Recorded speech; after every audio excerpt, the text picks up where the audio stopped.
एकमात्र अर्णव के होने पर आप शीघ्र नहीं हैं, उससे वे नर हैं। उस एक सहस्त्र युगों के अंत में जबकि ब्रह्मा जी का दिन संस्थित होता है, उतने समय में सलिल के स्वरूप से रजनी के वर्तमान होने का अवसर रहता है। फिर उस जल में, इस पृथ्वी तल में, अग्नि तल में अग्नि बिल्कुल नष्ट हो जाया करती है। उस समय में वायु एकदम प्रशांत होती है और सभी और घोर अंधकार रहता है तथा सभी और आलोक का अभाव रहता है। यह सब इसके ही द्वारा अधिष्ठित रहता है और ब्रह्मा जी ही वह प्रभु पुरुष होते हैं। फिर उन्होंने इस लोक के विभाग करने की इच्छा की थी जिस समय में सभी जंगम और स्थावर विनष्ट हो चुके थे और केवल एक ही अर्णव सभी और था। इस अवसर से वे ब्रह्मा जी सहस्त्रों शिरों वाले और सहस्त्रों पादों वाले होते हैं। वे सहस्त्रों शिरों वाले पुरुष सुवर्ण के समान वर्ण वाले थे और सब इंद्रियों पर विजय प्राप्त करने वाले थे।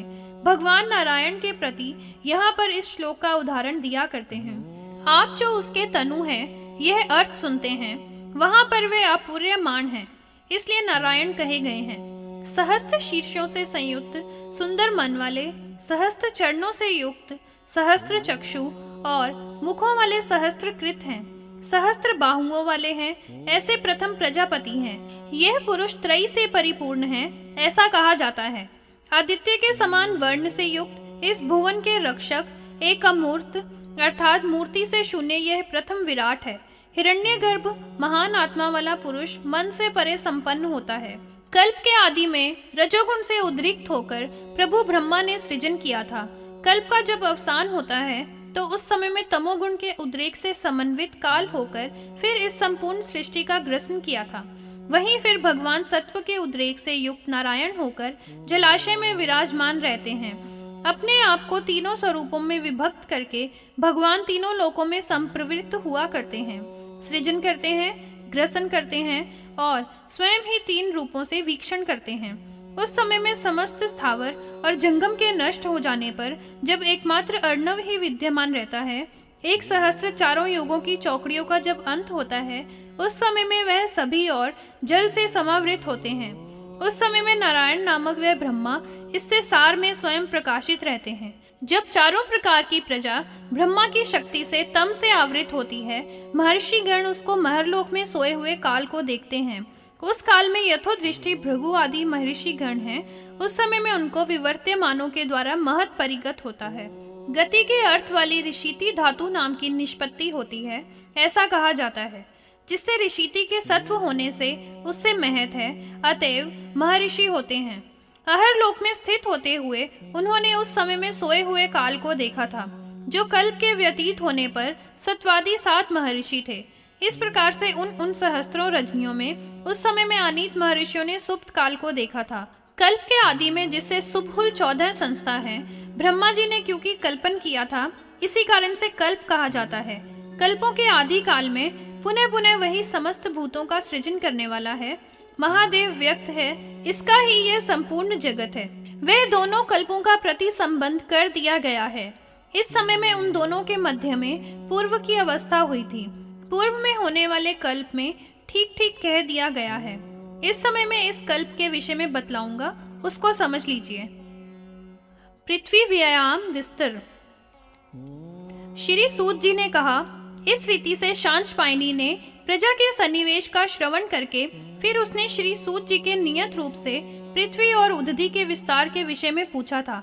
द्वीप कितने हैं, समुद्र अथवा पर्वत कितने बताए गए हैं, कितने वर्ष हैं और उन वर्षों में नदियां कौन कौन बताई गई हैं, महाभूतों का क्या प्रमाण है तथा लोकालोक प्रमाण क्या है, चंद्र और सूर्य का पर्याय परिमाण और गति क्या है। हे भगवान, यह सब आप विस्तार पूर्वक यथार्थ रूप से हमको बतलाइए।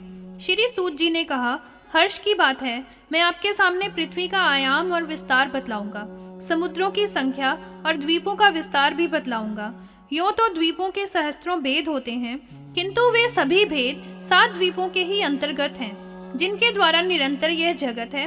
वे सब क्रम से यहाँ पर नहीं बताए जा सकते हैं। मैं इस समय में तो आपके समक्ष में 7 द्वीपों को ही बताऊंगा और उनके साथ चंद्र, सूर्य और ग्रहों का वर्णन करूंगा।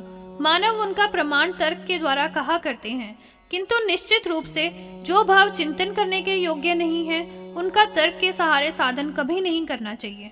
जो प्रकृतियों से परे हैं, वही चिंतन न करने के योग्य नहीं है, ऐसा कहते हैं। 9 वर्षों से समन्वित जम्बू द्वीप को यथार्थ रूप से बतलाऊंगा। उसको विस्तार से और मंडल से योजनों के द्वारा समझ लीजिए। योजनाग्र से सभी और 100 सहस्त्र हैं। यह अनेक जनपदों से घिरा हुआ है और विविध परम शुभ नगरों से समन्वित है। यह सिद्धगण और चारणों से समाकीर्ण है और अनेक पर्वतों से उपशोभित है। शिलाओं के समुदाय से समुत्पन्न समस्त धातुओं से निबद्ध यह द्वीप है। इसके सभी और अनेक नदियां हैं जो पर्वत से उद्भूत हुई हैं। यह जम्बू द्वीप बहुत विशाल है, श्री संपन्न है तथा इसका मंडल भी महान है। भूतों के करने वाले 9 भुवनों से यह संपूर्ण समावृत है। इसके चारों ओर क्षार समुद्र है, जिसका भी विस्तार जम्बू द्वीप के विस्तार के ही समान है। प्रागायात सुपर्वा ये 6 वर्ष पर्वत हैं, जो दोनों ओर पूर्व और पश्चिम समुद्रों से अवगाढ़ है। हिमवान गिरी में प्राय हिम समूह होता है और हेमकूट पर्वत हेम से संयुक्त है। निषद एक महान पर्वत है जो सभी ऋतुओं में सुखदायी होता है। मरु पर्वत 4 वर्णों वाला है और सुवर्ण से युक्त है। यह अधिक सुंदर कहा गया है और मूर्धा में 32 सहस्त्र योजनों के विस्तार वाला है। यह वृत्त आकृति और प्रमाण वाला है तथा चौकोर और समुचित अर्थात ऊंचा है। इसके पार्श्व भाग में अनेक वर्ण हैं तथा यह प्रजापति के गुणों से संयुक्त है। अव्यक्त जन्म वाले ब्रह्मा जी के नाभि बंधन से यह समुत्पन्न हुआ है। उसके पूर्व की ओर यह श्वेत वर्ण वाला है, इसे ब्राह्मण है। उत्तर की ओर पार्श्व भाग उसका स्वभाव से ही रक्त वर्ण है। इस कारण से मेरु के अनेक अर्थ कारण से इसका क्षत्र भाव है। यह दक्षिण दिशा की ओर पीत है, इससे इसका वैश्य भाव अभीष्ट होता है। पश्चिम की ओर यह भृंग पत्र के सदृश समाचित है, इस कारण से इसका शूद्र भाव होता है। इस तरह से इसके 4 वर्ण कहे गए हैं। यह स्वभाव से वृत्त कहा गया है और वर्ण तथा परिणाम से भी बताया गया है। नील, वैदुर्यमय, श्वेत, हिरण्मय, मोर के वहरण के वर्ण वाला और शात कोम्ब तथा श्रृंगवान है। ये सब पर्वतों के शिरोमणि राजा पर्वत हैं, जो कि सिद्धों और चारणों के द्वारा सेवित रहा करते हैं, अर्थात इनमें सिद्ध और चारण निवास किया करते हैं। उनका अंतर निष्कंभ 9 सहस्त्र योजन कहा जाता है। मध्य में इलावृत नाम वाला गिरि है, जो महामेरु के सममतम है। यह भी इसी प्रकार से 9 सहस्त्र ही सब ओर से विस्तार वाला है। इसके मध्य में महा है, जो धूम से रहित अग्नि के समान देवीप्यमान है। मेरु के वेदी का अर्ध दक्षिण है तथा उत्तर अर्ध भाग उत्तर है, जो 6 वर्ण है। उनके जो 6 वर्ष पर्वत हैं, ऊंचाई से 2-2 सहस्त्र योजन विस्तीर्ण है। जम्बू द्वीप के विस्तार से उनका आयाम कहा जाता है। 2 गिरि 100 सहस्त्र योजन आयत है। नील और निषद उन दोनों से जो दूसरे हैं वे हीन हैं। श्वेत, हेमकूट, हिमवान तथा श्रृंगवान है। उनसे 2 सहस्त्र 90 और 2 सहस्त्र 80 आयत है। उनके मध्य में जनपद है, वे 7 वर्ष है। उन प्रपातों से विषम पर्वतों से वे है। निरंतर बहने वाली नदियों के बहुत से भेदों से वे परस्पर में गमन करने के अयोग्य हैं। उनमें अनेक जातियों वाले जीव निवास करते हैं और सभी और वे वहां रहा करते हैं। यह हेमवत वर्ष है, जो भारत इस नाम से प्रसिद्ध है। इससे आगे हेमकूट है, जो नाम से किम पुरुष कहा गया है। हेमकूट से आगे नैषद है, जो हरिवर्ष कहा जाया करता है। हरिवर्ष से परे मेरु का वह इलाव्रत है। इलाव्रत से आगे नील है, जो रम्यक नाम से विख्यात है। रम्यक से आगे श्वेत है, जो हिरण्मय नाम से विश्रुत है। हिरण्मय से आगे श्रृंगवत है, जो कुरु कहा गया है। दक्षिण और उत्तर दिशा में धनु संस्थ 2 वर्ष जानने चाहिए। वहां पर 4 दीर्घ है, जो मध्यम है, वह इलाव्रत है। इसके अनंतर निषद के नीचे वेदी के अर्ध भाग दक्षिण कहा गया है। नीलवान है और जो वेदर्थ है वह उत्तर है। वेद्यर्थ दक्षिण और उत्तर में 3-3 वर्ष हैं।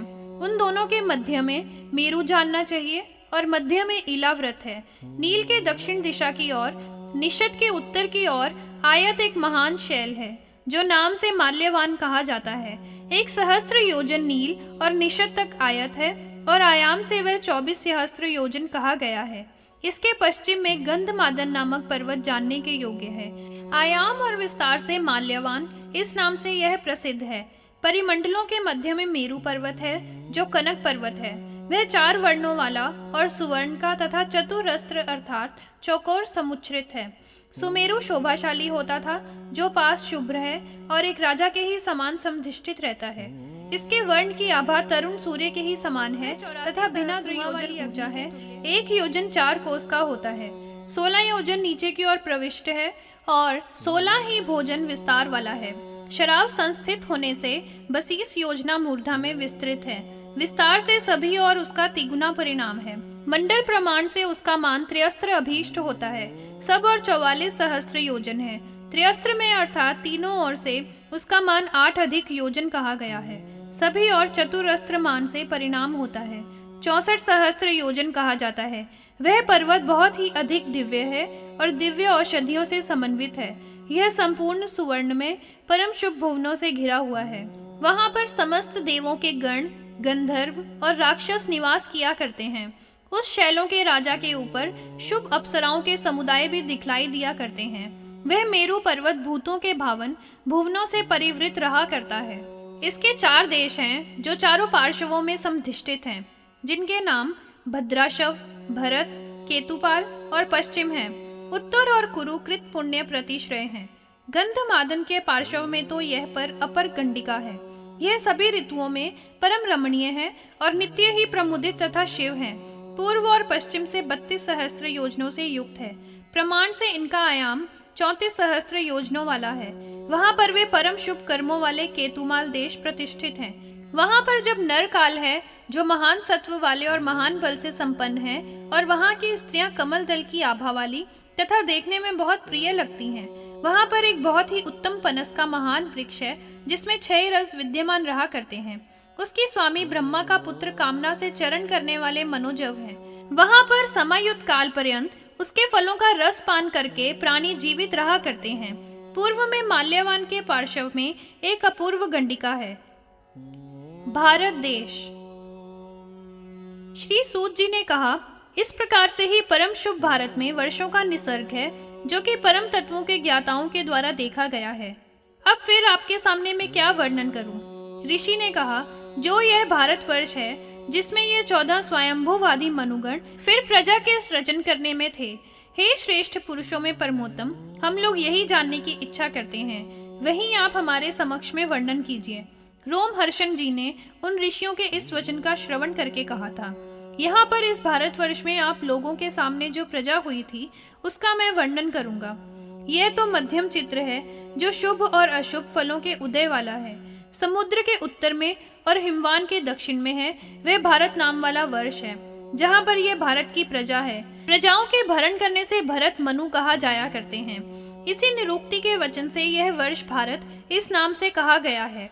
यहाँ से स्वर्ग होता है और यहाँ से ही बारंबार जीवन मरण के आवागमन से मुक्त हुआ करता है। मध्य तथा अंत का ज्ञान मनुष्यों का कर्म करने का क्षेत्र नहीं है, अर्थात कर्म करने की भूमि यही देश है। इस भारतवर्ष के 9 भेद हैं, उनको आप लोग भली भांति समझ लीजिए। वे सब समुद्र से अंतरित हैं, ऐसे ही जान लेने चाहिए, और परस्पर में वे सब अगम्य हैं, अर्थात अज्ञेय एवं गमन न करने के योग्य हैं। उनके नाम ये हैं: इंद्रद्वीप, कशेरुमान, ताम्रवर्ण, गबस्तिमान, नागद्वीप, सौम्य, गंधर्व, वारुण। यह 9वां उन द्वीपों में है जो सागर से समृत है। यह द्वीप दक्षिण उत्तर से 1 सहस्त्र योजन है। भागीरथी गंगा के उद्गम स्थान से कन्याकुमारी तक यह आयत है। 9 सहस्त्र योजन तिरछा उत्तर की ओर विस्तीर्ण है। यह द्वीप अंतों में सभी और मलेच्छों द्वारा उपनिविष्ट है। इसके अंत में पूर्व में किरात रहा करते हैं और पश्चिम में यवन लोग वाले बताए गए हैं। मध्य के भागों में ब्राह्मण, क्षत्रिय, वैश्य और शूद्र निवास करते हैं, जो यज्ञार्चन, शस्त्र प्रयोग, वाणिज्य से अभिवर्तन करते हुए व्यवस्थित है। यहाँ पर इन 4 वर्णों में परस्पर में समाचीन व्यवहार रहा करता है। अपने वर्ण के अनुसार जो इनके अपने कर्म हैं, उन्हीं में यह व्यवहार धर्म, अर्थ और काम से समन्वित होता है। पंचमान इस आश्रमों के संकल्प विधि के ही अनुसार होता है। वहाँ पर जिनमें स्वर्ग प्राप्ति और मोक्ष के लिए मानुषी प्रवृत्ति रहा करती है। जो यह 9वां द्वीप है वह तिर्यक आयाम वाला कहा जाता है। इस संपूर्ण द्वीप पर अपने बल विक्रम के द्वारा विजय प्राप्त कर लेता है। वह यहाँ का सम्राट चक्रवर्ती राजा के नाम से कहा जाया करता है। यह लोक तो सम्राट है और अंतरिक्ष विराट कहा गया है। यह लोक स्वराट कहा गया है। मैं फिर विस्तार के साथ बतलाऊंगा। इस द्वीप में सुपर्व 7 ही कुल पर्वत प्रसिद्ध हैं: महेंद्र, मलय, सह्य, शुक्तिमान, ऋक्ष पर्वत, विंध्य और पारियात्र, ये ही 7 कुश पर्वत हैं। इनके समीप में रहने वाले अन्य भी सहस्त्रों पर्वत हैं। बहुत से पर्वतों का ज्ञान ही नहीं है और वे मार संपन्न तथा विचित्र शिखरों वाले हैं।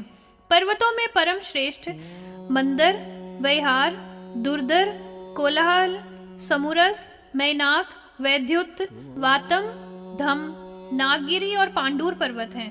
तुंगप्रस्थ, कृष्णागिरी, गोधनगिरी, पुष्प गिरी, उज्जयंत तथा श्वेतक शैल हैं। श्री पर्वत चित्रकूट कूट शैलगिरी है। उनसे भी अन्य छोटे छोटे गिरी हैं जो भली भांति परिज्ञात नहीं है, जो स्वल्पोपजीवी हैं। उन शैलों से मिले जुले जनपद यह भी हैं जिनके भागों में आर्य तथा मल्लेच्छ निवास किया करते हैं, जिनके द्वारा इन नदियों का पान किया जाया करता है। उन नदियों के कुछ नामों का परिगणन किया जाता है, जैसे गंगा, सिंधु और सरस्वती हैं। शतुद्र, चंद्रभागा, जमुना, सरयू, इरावती, वितस्ता, विपाशा, देविका, कुहू हैं। गोमती, धूतपापा, बुदबुदा, धब्धवती, कौशिकी, त्रिदिवा, निष्ठीवी, गंडकी, चक्षु, लोहित, ये सब नदियां हिमवान महाशैल के पाद से निकली हैं। वेद स्मृति, वेदवती, वृत्रघनी और सिंधु हैं। वर्णाशा, नंदना, सदानीरा, महानदी, पाशा, चर्मणवती, नूपा, विदिशा, वेत्रवती हैं। क्षिप्रा और अवंती, ये नदियां पारिमात्र के समाश्रय वाली हैं, ऐसा कहा गया है। शोण महानंद है। सुरसा, नर्मदा, क्रिया, मंदाकिनी, दशराणा, चित्रकूटा, नमसा, पिपला, शयना, करमोदा और पिशाचिका, ये नदियां हैं। चित्रोपला, विशाला, वंजुला, वास्तुवाहिनी, स्नेरुजा, शुक्तिमती, मंकुति, त्रिदिवा, क्रतु नदियां हैं। ये सब ऋक्ष वत्स पर्वत से संभूत होने वाली हैं, जिनका जल मणि के समान परम स्वच्छ और शिव है। तापी, पयोशनी, निर्विंध्या, श्रीपा और निषधा नदी है। वेणी, वैतरणी, वाला, कुमुदवती, तोया, महागौरी, दुर्गा, वानशिला नदियां हैं। ये सब नदियां विंध्यगिरी के पाद से प्रसूत होने वाली हैं, जिनका जल परम पुण्यमय है और जो बहुत ही शुभ है। गोदावरी, भीमरथी, कृष्णत्रेणा, बंजुला, त्रिंगभद्रा, सुप्रयोगा, बाह्या, कावेरी, ये नदियां दक्षिण की ओर प्रवाह करने वाली हैं और महागिरी के पाद से निकलने वाली हैं। कृतमाला, ताम्रहर्णी, पुष्प जाति, उत्पलावती, ये सब नदियां मलय पर्वत से अभिजात हुई हैं, जिनका जल बहुत ही शीतल और शुभ है।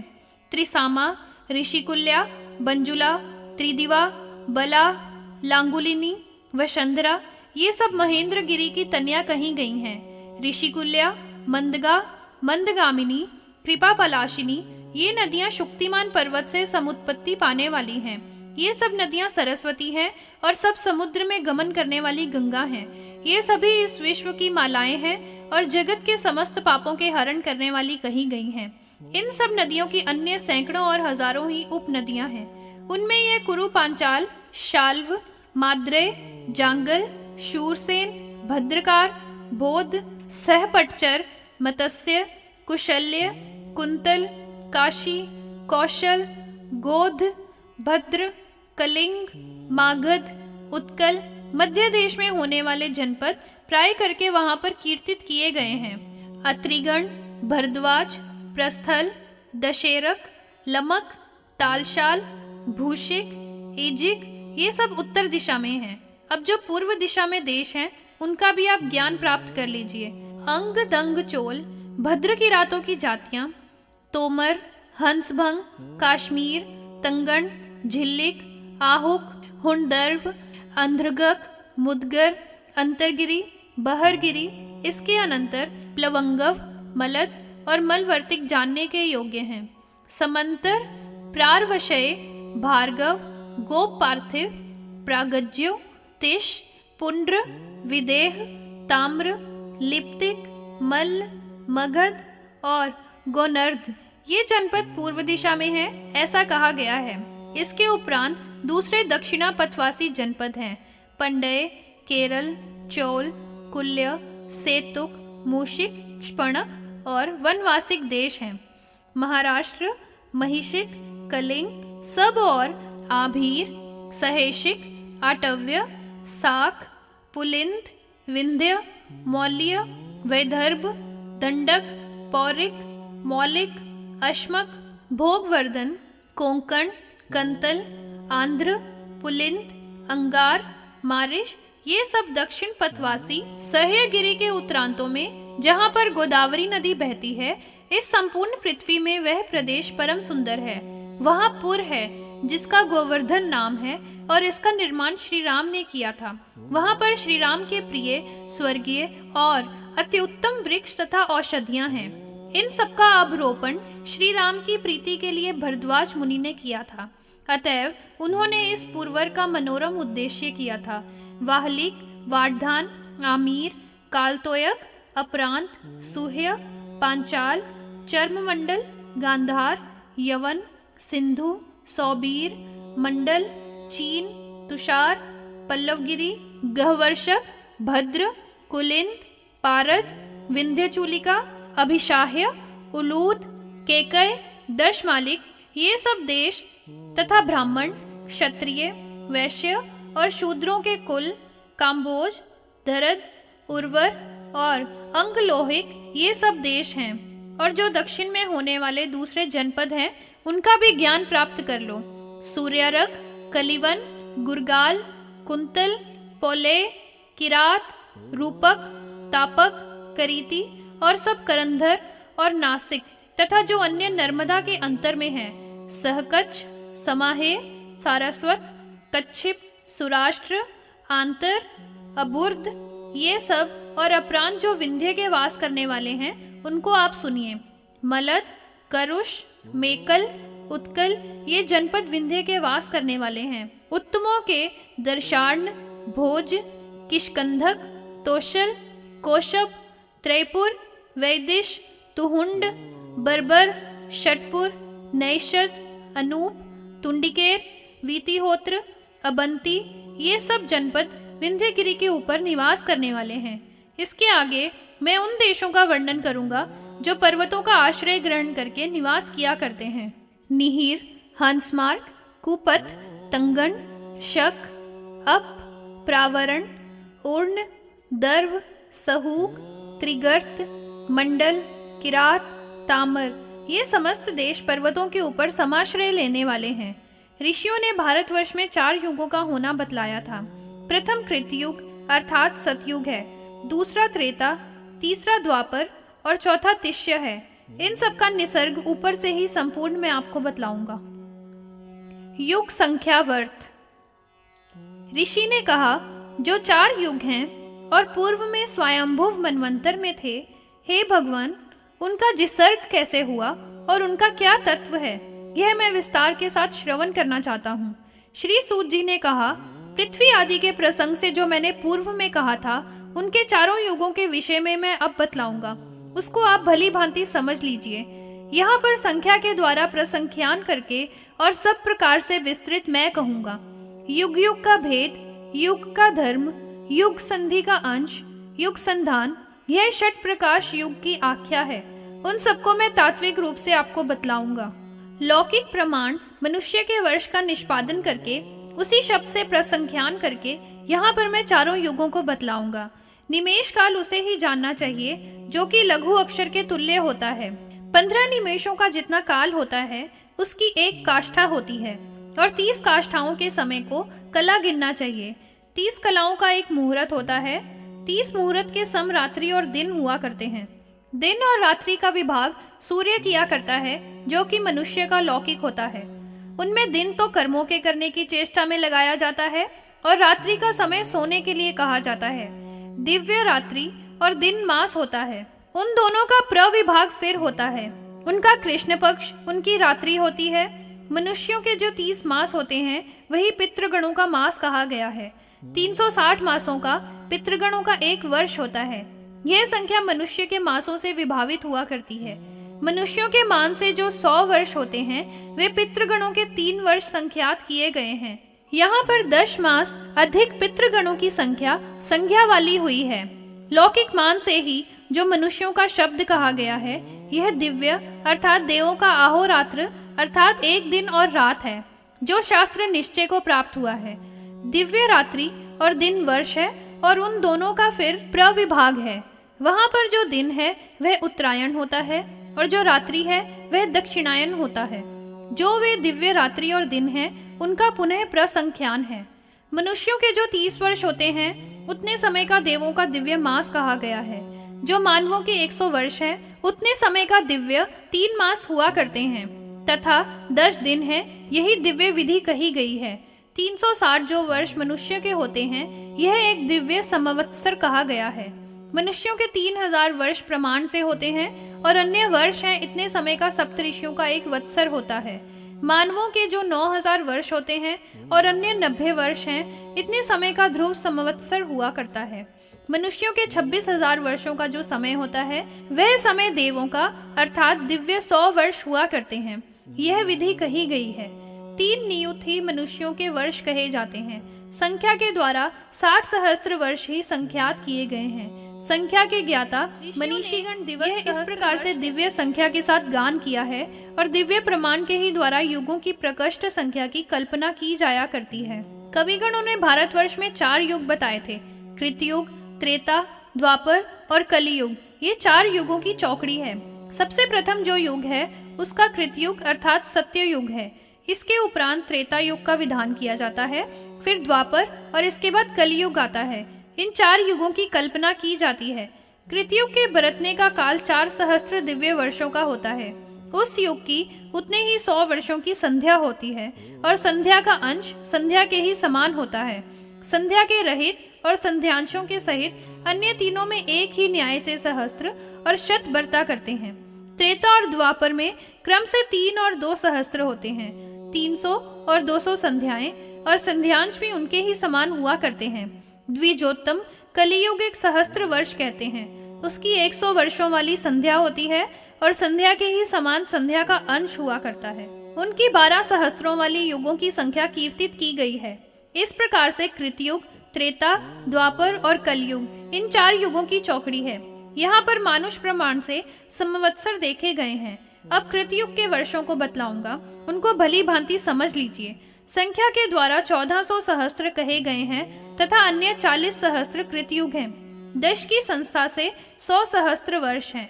वह 80 सहस्त्र काल त्रेता युग का होता है। मानुष प्रमाण से 7 ही विपुल वर्ष कहे गए हैं, और द्वापर युग का काल 20 सहस्त्र वर्ष होता है। संख्या से 3 शत सहस्त्र वर्ष कलियुग का काल होता है। इस प्रकार से इन 4 युगों में ऋत संध्यांशों के सहित काल कहा गया है। युग निरस्त 26 नियुत ही हैं। इन चारों युगों का संख्या से 43 नियुग और 20,000 वह संध्यांश होता है। इस प्रकार से कृत से लेकर त्रेता आदि चारों युगों की साधिका 71 होती है। इसी को एक मनवंतर कहा जाता है। अर्थात 71 चारों युगों की चौकड़ियां जब समाप्त हो जाती हैं, तभी एक मनु का शासन का समय पूर्ण होकर दूसरा मनवंतर आता है। अंतरिक्ष में, समुद्र में, पाताल में और पर्वतों में इज्जादान, तप और सत्य का समाचरण ही त्रेता युग में धर्म कहा जाया करता है। उस समय में वर्णों और आश्रमों के विभाग के अनुसार धर्म की प्रवृत्ति हुआ करती है। मर्यादा की स्थापना करने के लिए दंड देने की नीति भी उस समय में प्रवृत्त होती है। उस समय में समस्त प्रजा के जन समुदाय हष्ट पुष्ट, रोगों से रहित और पूर्ण मानस वाले होते हैं। त्रेता युग की विधि में 4 पादों वाला एक ही वेद कहा गया है। उस समय में मानवों की आयु बड़ी होती थी, और वे 3000 वर्षों तक जीवित रहा करते थे। वे सब अपने पुत्रों पौत्रों से घिरे हुए रहा करते थे, तथा उनकी मृत्यु भी आयु के अनुसार क्रम से ही हुआ करती थी। त्रेता युग में इसी प्रकार से धर्म होता था। अब त्रेता की संध्या का भी ज्ञान प्राप्त कर लीजिए। त्रेता युग के जो स्वभाव हैं, उनकी संध्यापात से बरता करती है। संध्यापात का स्वभाव जो है, वह अंशपात से स्थित होता है। चतुर्युगाख्यान वर्णनम। श्री सूत जी ने कहा, उसके आगे फिर द्वापर युग की विधि का वर्णन करूंगा। वहां पर त्रेता युग के क्षीण होने पर द्वापर युग प्रतिपन्न होता है। द्वापर युग के आदि में प्रजाओं की वही सिद्धि भी जो कि त्रेता युग में थी, उस युग के परिवर्तित हो जाने पर इसके पश्चात उन सिद्धियों से विनष्ट हो जाता है। फिर द्वापर में उस प्रजाओं का संभेद प्रवृत्त हो जाता है, और समस्त वर्णों का और कार्यों का विपर्य हो जाया करता है। यज्ञों का अवधारण, दंड, दंभ, क्षमा और बल, द्वापर में यह प्रवृत्ति जो भी थी वह रजोगुण और तमोगुण से युक्त कही गई है। सबसे आदि में होने वाले कृतयुग में जो धर्म है वह त्रेता युग में प्रवृत्त होता है। द्वापर युग में वह धर्म व्याकुलित होकर कलयुग में विनष्ट हो जाता है। सभी वर्णों का विशेष रूप से परिध्वंस होता है तथा सब आश्रम भी बिगड़ जाया करते हैं। उस युग में श्रुतियां और स्मृतियां दो प्रकारों को प्राप्त कर लिया करती हैं। श्रुति स्मृतियों के दो प्रकार के स्वरूप हो जाने से किसी निश्चय का अधिगमन नहीं हुआ करता है और अनिश्चय के अधिगमन से धर्म का वास्तविक तत्व नहीं रहता है। धार्मिकता के न रहने से मित्र मनुष्यों की मति का भेद हो जाया करता है। वे सब आपस को भी किसी के भी साथ सहानुभूति नहीं होती है।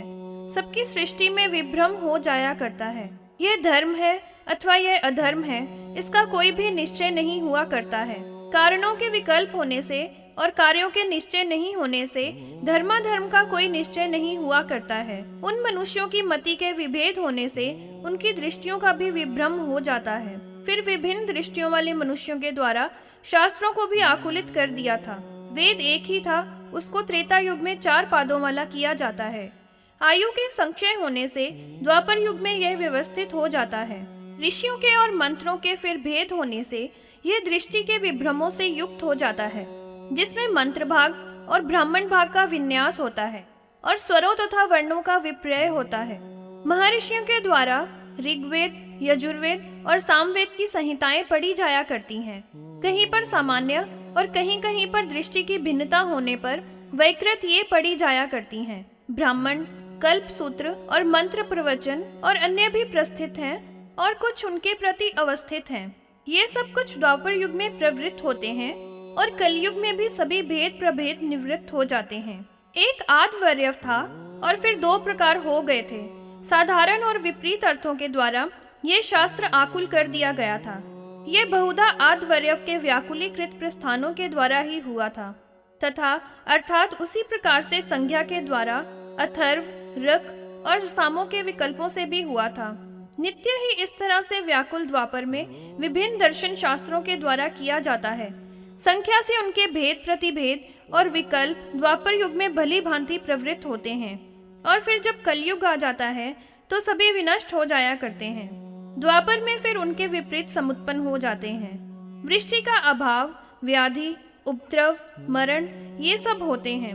कायिक, वाचिक और मानसिक सभी प्रकार के दुख होते हैं और उन दुखों के समुदाय से फिर मनोनिर्वेद उत्पन्न हो जाता है। यह सभी निस्सार है। ऐसा जब निर्वेद हृदयों में होता है तो फिर उन प्राणियों के हृदयों में इन सब दुखों से छुटकारा पाने का विचार होता है। ऐसी जब विचारणा होती है तो उससे सबके प्रति विरागता हो जाया करती है और उस वैराग्य से भोगों उपभोगों में दोषों का दर्शन होने लगता है। दोषों के देखने से ही द्वापर में अज्ञान की उत्पत्ति हो जाती है।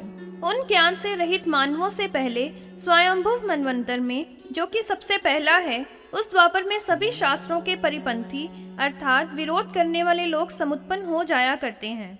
रोगों के विषय में आयुर्वेद शास्त्र का विकल्प और ज्योतिष शास्त्र का विकल्प, अर्थशास्त्र के विषय में विकल्प और हेतु शास्त्र का विकल्प है। कल्प सूत्रों की प्रक्रिया, भाष्य विद्या का विकल्प और स्मृति शास्त्रों के प्रभेद ऐसे अलग अलग प्रस्थान हैं। ये सभी द्वापर युग में मनुष्यों की बुद्धियों के भेद होने से अभिवर्तित हैं। मन से, वचन से और कर्म से बड़ी कठिनाई से वार्ता प्रसिद्ध होती है। द्वापर में समस्त प्राणियों के कार्य शारीरिक क्लेश के साथ ही होते हैं। सबकी वृत्ति होती है जैसा कि वणिजों की हुआ करती है और किसी को भी तत्वों का निश्चय नहीं होता है। लोग स्वयं ही वेदों और शास्त्रों का प्रणयन किया करते हैं और धर्म सब मिलकर एकम एक हो जाते हैं और धर्मों की संकरता हो जाती है। चारों वर्णों और चारों आश्रमों का पूर्णतः विध्वंस हो जाता है और प्राणियों में प्राय काम और क्रोध उत्पन्न हो जाया करते हैं। द्वापर युग में लोगों के मनों में राग, लोभ और वध करने की भावनाएं उत्पन्न हो जाया करती हैं। द्वापर के आदि में व्यासदेव जी ने वेद के 4 भाग किए थे। द्वापर युग के निशेष होने पर उसकी संध्या का काल भी जैसा ही था। द्वापर का यह धर्म गुणों से हीन प्रतिष्ठित होता है। उसी भांति की पात से संध्या होती है। अंग ही संध्या अभीष्ट हुआ करती है।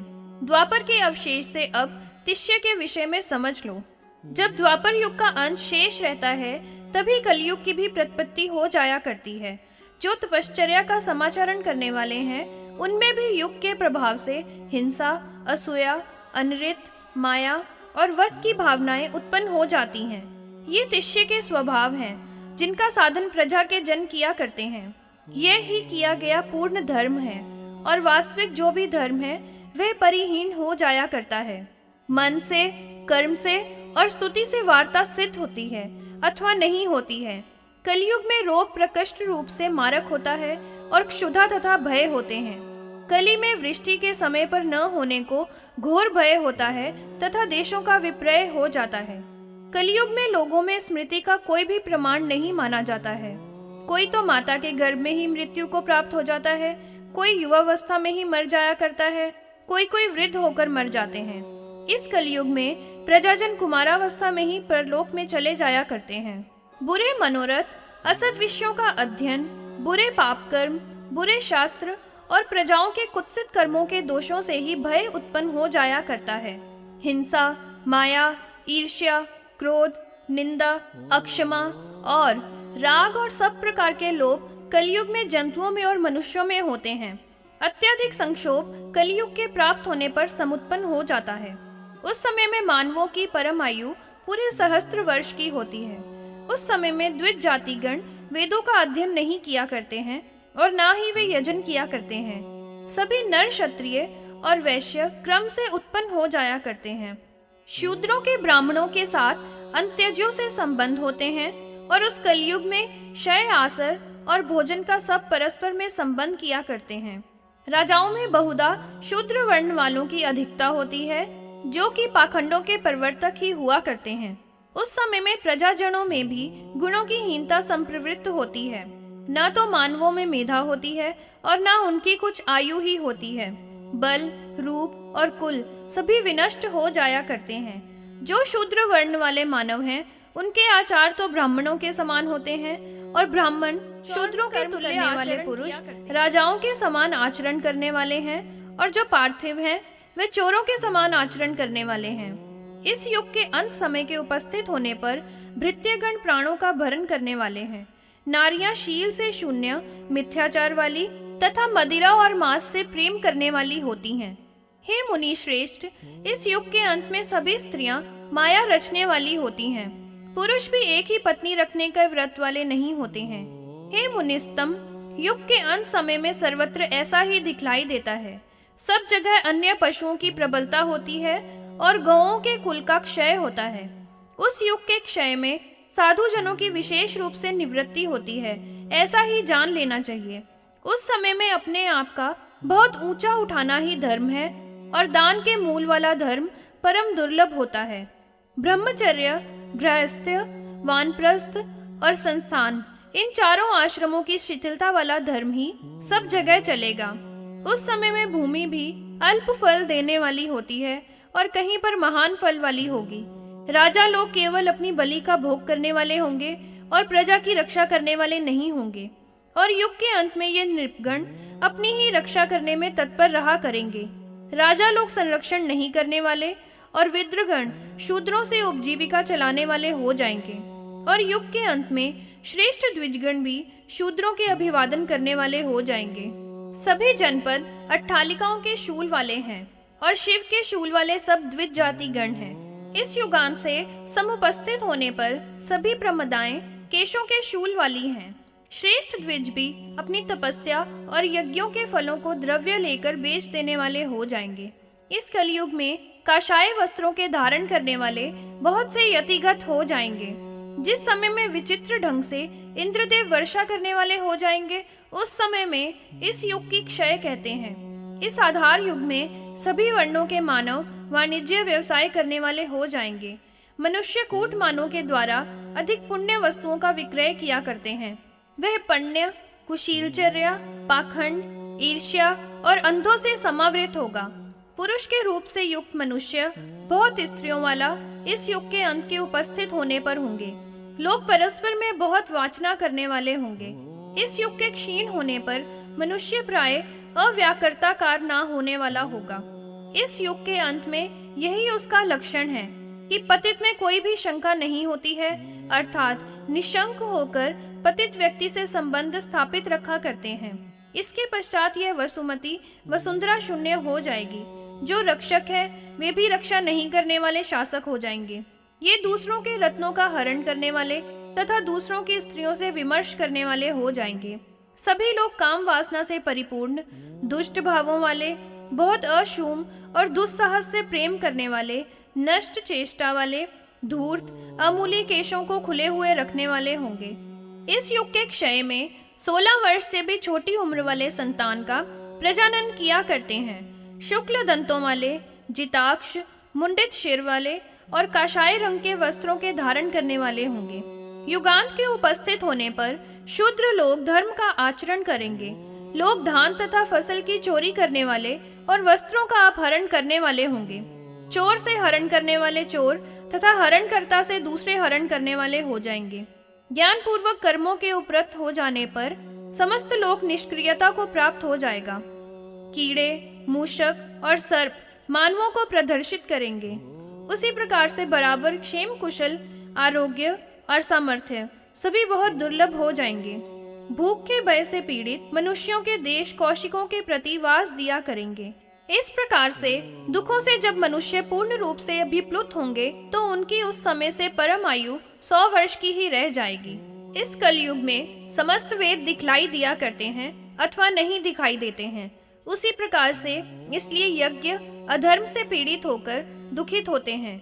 इस घोर कलयुग के संप्राप्त होने पर इस जगती तल में कषाय वर्ण को वस्त्र धारण करने वाले सन्यासी के वेशधारी, निर्ग्रंथ तथा कापालक लोग बहुत दिखाई दिया करते हैं।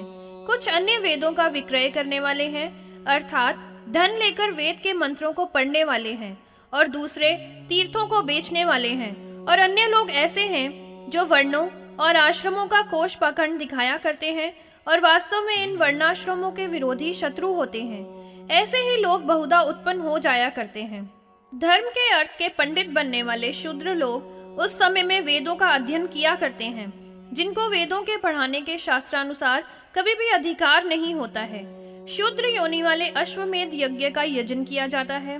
वह ऐसा महान घोर समय होगा कि उसमें स्त्रियों का, गौओं का और छोटे छोटे निरीह बालकों का वध करके और आपस में ही एक दूसरे का वध दूसरे लोग किया करते हैं तथा पारस्परिक वध करके ही प्रजा का साधन किया करते हैं। दुखों के तथा मिथ्या प्रवचनों के होने से अल्पायु हो जाती है और रोगों के कारण भी उम्र छोटी हो जाया करती है। सबके हृदय में अधर्म का ही विशेष अभिनिवेश होने से इस कलयुग में सर्वत्र तमोगुण का ही बोलबाला रहेगा, ऐसा बताया गया है। उस समय में प्रजाओं में भ्रूणों की अर्थात गर्भस्थ शिशुओं की हत्याएं बैर के कारण हुआ करेंगी। इसी कारण से कलयुग को प्राप्त करके लोगों की आय, बल, विक्रम तथा रूप का सौंदर्य सभी नष्ट हो जाया करते हैं। उस कलयुग में मनुष्य थोड़े समय में सिद्धि को प्राप्त कर लिया करते हैं। इस युग की विशेषता है। इस युग के अंत में वे मानव और श्रेष्ठ द्विज परम धन्य हैं जो धैर्य का समाचरण किया करते हैं, जो आनंदित मानव श्रुति और स्मृतियों में कहे हुए धर्म का समाचरण किया करते हैं। ऐसा धर्म त्रेता युग में 1 वर्ष में बलवान एवं पूर्ण होता है। वही धर्म द्वापर में 1 मास में सांग सफल होता है और वही धर्म इस कलयुग में अपनी शक्ति के अनुसार समाचरित होने पर एक ही दिन में प्राज्ञ प्राप्त कर लिया करता है। यह कलयुग के समय की अवस्था है। अब इस कली की संध्या का अंश समझ लो। युग युग में सिद्धियां 3-3 पात क्षीण हुआ करती हैं। जैसा भी युग स्वभाव से संन्यासों में यहाँ पर स्थित रहा करती हैं, जैसा भी युग का स्वभाव हो, उनके अपने अंशों में संध्या के स्वभाव पाद शेष प्रतिष्ठित होते हैं। इसी प्रकार से युगांतिक काल के संप्राप्त होने पर संध्या के अंश में होता है। उन असाधु भृगुओं का शासन करने वाला निधनोत्थित है। वह चंद्रमा के गोत्र से है और नाम से प्रमति कहा जाया करता है। वह पूर्व स्वयंभुव अंतर में माधव के अंश से पूर्ण 20 पर्यंत इस वसुंधरा पर पर्यटन करता था। वह घोड़े, रथ और हाथियों के सहित सेना का अनुकर्षण करके सैकड़ों सहस्त्रों की संख्या में हथियार ग्रहण करने वाले विप्रों से समन्वित था। उस समय में इन सबसे परिवृत्त होते हुए उसने सभी ओर से मलेच्छों का हनन किया था। इनके साथ ही अथवा सभी ओर से उन शूद्र योनि में समत्पन्न राजाओं का भी हनन कर दिया था। पाखंड से जो परिपूर्ण थे, फिर उन सबका भी उस विभु ने हनन कर दिया था। जो अत्यधिक कर्म के मानने वाले नहीं थे, उन सबको सभी और में पूर्णतया हनन करता है। जो लोग वर्णों के व्यत्याय में समुत्पन्न हुए थे, अर्थात वर्ण संकर थे, और जो उनके अनुजीवी थे, चाहे वे उत्तर दिशा में रहने वाले हों या अन्य देश के हों, तथा पर्वतों में निवास करने वाले हों, दिशा में रहने वाले हों या पश्चिम में रहते हों, अथवा विंध्याचल के पृष्ठ पर संचरण करने वाले भी हों, उसी भांति जो दक्षिणात्य थे, द्रविड़ थे और सिंहल थे, गांधार, पारत, पहनव, यवन, शक, तुषार, बर्बर, चीन, शूलिक, दरद, खश, लंपाकार, सक्तक और जो भी किरातों की जातियां थीं, इन सभी का मलेच्छों का वह बलशाली प्रभु चक्र ग्रहण करके अंत कर देने वाला था। समस्त प्राणियों के दर्शन में न आने वाला वह संपूर्ण वसुंधरा पर विचरण किया करता था। वह वहां पर देव माधव के अंश से जाना गया था।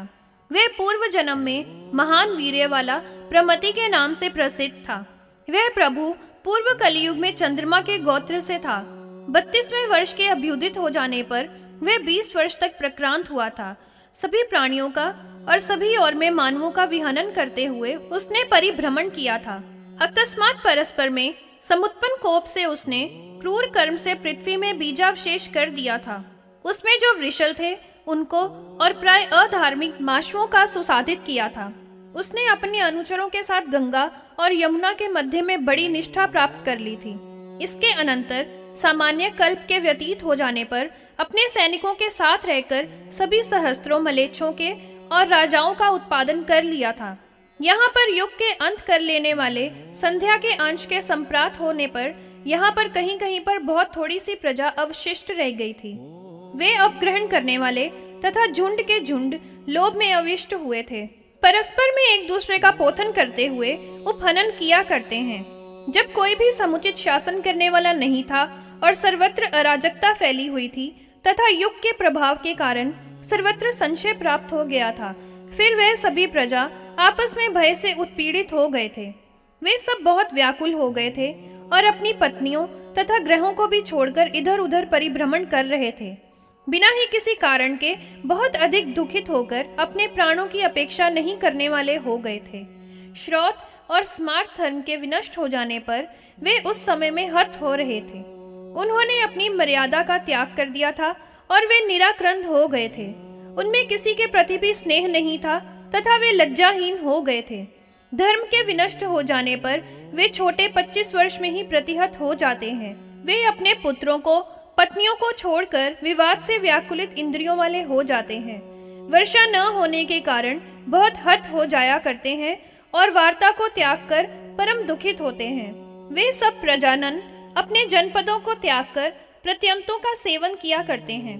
कुछ लोग नदियों का, सागरों का, अनूपों का और पर्वतों का सेवन किया करते हैं और परम दुखित होते हुए अपनी उदर पूर्ति मांस और मूलों के द्वारा किया करते हैं।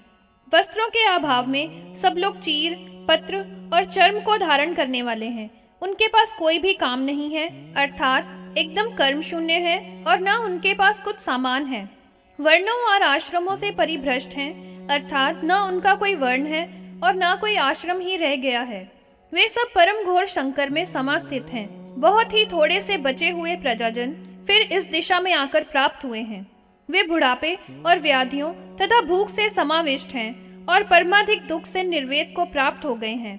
निर्वेद से उनको विचारणा उत्पन्न हुई और विचारणा से वे साम्य की अवस्था को प्राप्त हो गए हैं। साम्यावस्था के स्वरूप वाला उनको बोध हो गया था और उस भले ज्ञान से धर्म का स्वभाव हो गया था। कली में शिष्ट वे स्वयं उपशम से अवस्था में प्राप्त हो गए थे। उस समय में उनको अहोरात्र युगांत के परिवर्तित होने पर उनके चित्त का सम्मोहन हो गया था और वे सब एक सोए हुए तथा प्रमंत व्यक्ति के ही समान हो गए थे। यह सब आगे होने वाले अर्थ के ही कारण से बलात् हुआ था। इसके अनंतर कृतयुग हुआ था। फिर उस परमपूत कृतयुग के प्रवृत्त हो जाने पर उस समय में जो कलयुग में अविशिष्ट प्रजाएं थी, उनमें सतयुग में होने वाले प्रजा ने जन्म ग्रहण किया था।